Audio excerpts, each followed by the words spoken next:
Okay guys, so that's the lodge behind me there. I don't have my glasses on today. I gotta find a lens popped out. I need to get some new ones, and they're 2 years old, so time to update the prescription anyway. Find a lens crafter, and I'll just grab my glasses there. Now, I'm gonna show you the ranger station behind me. There's a block up here. I'm just walking back up to our campsite right now. The main lodge, they got coffee in the morning. They have Wi-Fi down there.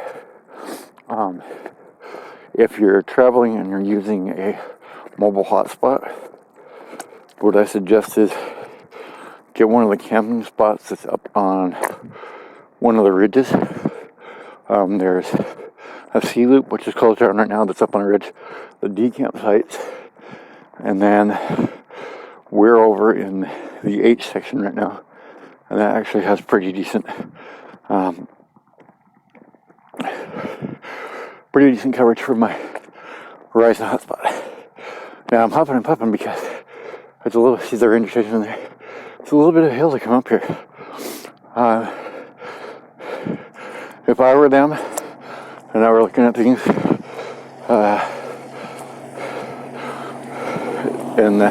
at this campground, especially because it's so spread out and there's so many hills, I suggest looking to doing like the golf course is doing, renting some golf carts. I'm sure, especially during the season, with the way this campground is, it'd make a lot of,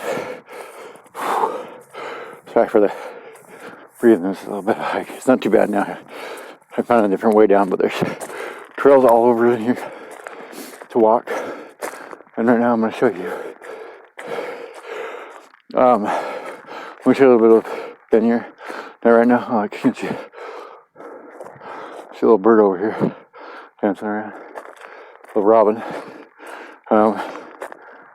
Right now it's off season, and most of the ones I've seen, they've been on season videos, are the ones up here in Washington.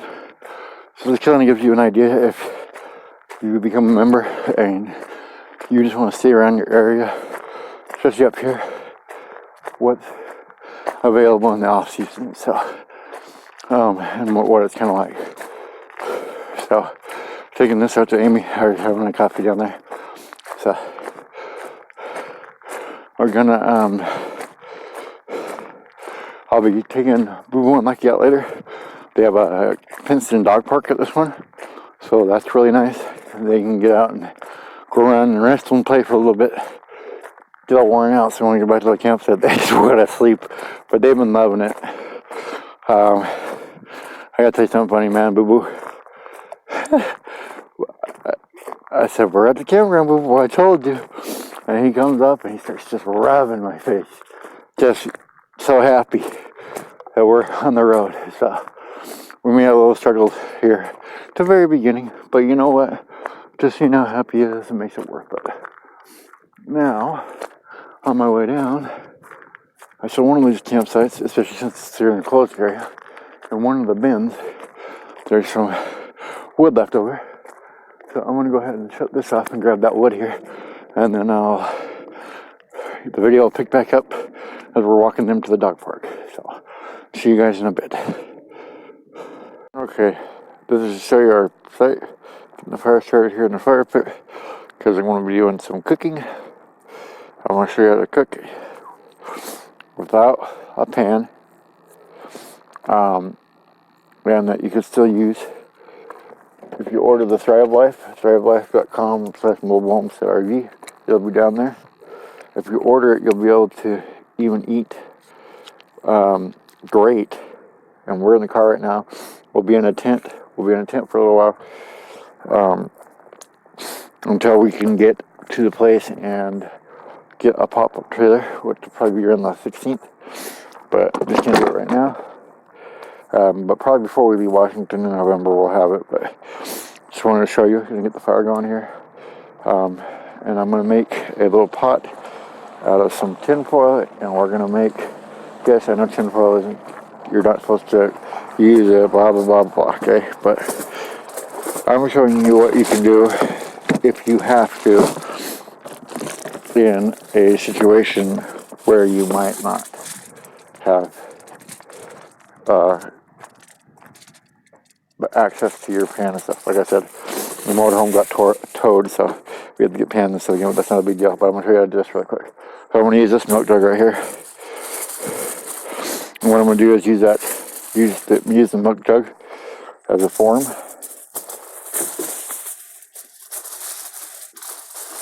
As a form to go around the milk jug. And that'll create my pot, which I can then put my water and my top ramen in, set it on the fire, and then I'll be able to pull it back out in a little while after it's cooked. Be great breakfast. So, had I had my Starve Life, which will be here on Wednesday, had I had it, I'd be eating omelet right now if I wanted to. So, let me show you how to do this. I'll get it cooking and then show you the results. So, hold on now. Okay. As you can see, we set the top ramen up here. Keep these ashes going. I'm going to sit down here. I set it up on the flame. I'm going to sit down here on the coals.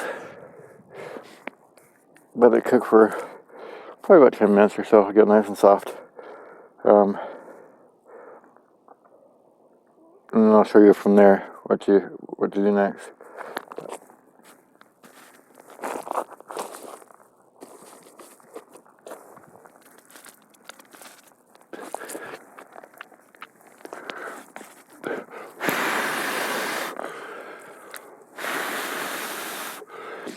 Keep our coals going here. All this stuff going. And then we'll cook that. Yeah, I'll probably be making these meals a lot, and I'll show you how. One of the Boy Scouts, we call them hobo meals. They're known by a lot of different names, but you just pack inside the foil and then put it on the coals. It'll cook it.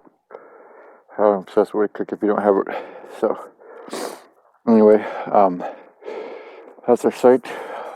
If you're wondering, like one next door to us, they have like a shed and everything. You can actually get this one, at least. I don't know about the other ones, but you can buy your own campsite and have that campsite permanently. So that's kind of cool. Anyways, I'm gonna let this cook. I'll show you what it looks like when it gets done. So there's what it looks like after it's cooked. Amy's got her little breakfast meal on the fire. Got the can of corn on there. Pop a hole in it. Remember to do that if you're going to cook it on the fire. Otherwise, it'll go poof and blow up. So, anyway, cooking the breakfast, eating the breakfast, and that's our first morning at the campground.